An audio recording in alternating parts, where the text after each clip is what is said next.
तो दोस्तों, जैसा कि आप सभी जानते हो कि इस समय अमेरिका के वाइस प्रेसिडेंट यानी कि जेडी वेंस भारत की यात्रा पर आए हुए हैं और इस यात्रा के दौरान जेडी वेंस की तरफ से भारत को बोला गया है कि अगर भारत हमारे F-35 फाइटर जेट को लेता है तो हमारा F-35 फाइटर जेट भारतीय वायुसेना की फायर पावर में 4 चांद लगा देगा। और इस समय बताया ये भी जा रहा है कि पेंटागन का भी एक हाई लेवल डेडिकेशन भारत की यात्रा पर आया हुआ है, जहां पर इस डेडिकेशन की तरफ से भारत को अपना F-35 फाइटर जेट ऑफर किया जा रहा है। साथ में इस समय बताया ये भी जा रहा है कि लॉकहीड मार्टिन के सीईओ की तरफ से ये बात भी बोली गई है कि हम अपने F-35 फाइटर जेट के लिए एक स्मार्ट पैकेज अपग्रेड लाने वाले हैं, जहां पर हम अपने F-35 फाइटर जेट को 5.5 जनरेशन का फाइटर जेट बना देंगे। इस समय लॉकहीड मार्टिन की तरफ से प्लान ये किया गया है कि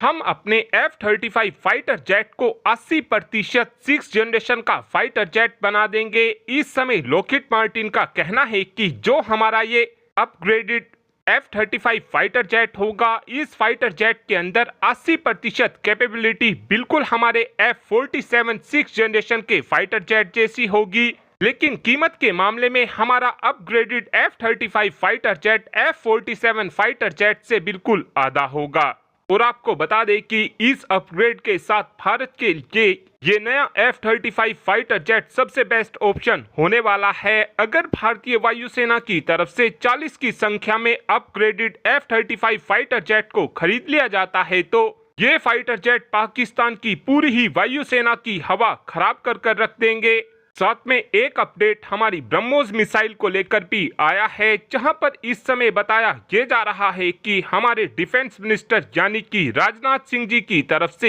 ये अनाउंसमेंट किया गया है कि यूपी के लखनऊ के अंदर ब्रह्मोस मिसाइल की नई फैसिलिटी को 11 मई से भारत के अंदर चालू कर दिया जाएगा। और इस समय बताया ये जा रहा है कि इस फैसिलिटी के अंदर जो ब्रह्मोस मिसाइलें बनाकर तैयार की जाएंगी, इन ब्रह्मोस मिसाइलों का इस्तेमाल हमारी सेना तो कर ही सकेगी, साथ में आगे चलकर जो हमको ब्रह्मोस मिसाइलों के एक्सपोर्ट ऑर्डर मिलेंगे उन ब्रह्मोस मिसाइल को भी इसी लखनऊ वाली फैसिलिटी के अंदर बनाकर एक्सपोर्ट किया जाएगा। और बताया ये भी जा रहा है कि इस लखनऊ फैसिलिटी के अंदर रशिया के साइंटिस्ट भी ब्रह्मोस मिसाइल को डेवलप करने में और इस मिसाइल को और ज्यादा एडवांस बनाने में काम करेंगे। और अब आप ही कमेंट कर बता सकते हैं कि क्या हमको अमेरिका का ये अपग्रेडेड F-35 फाइटर जेट लेना चाहिए, हाँ या फिर ना। इस बात का आंसर आप कमेंट बॉक्स में दे सकते हैं। Thanks for watching this video.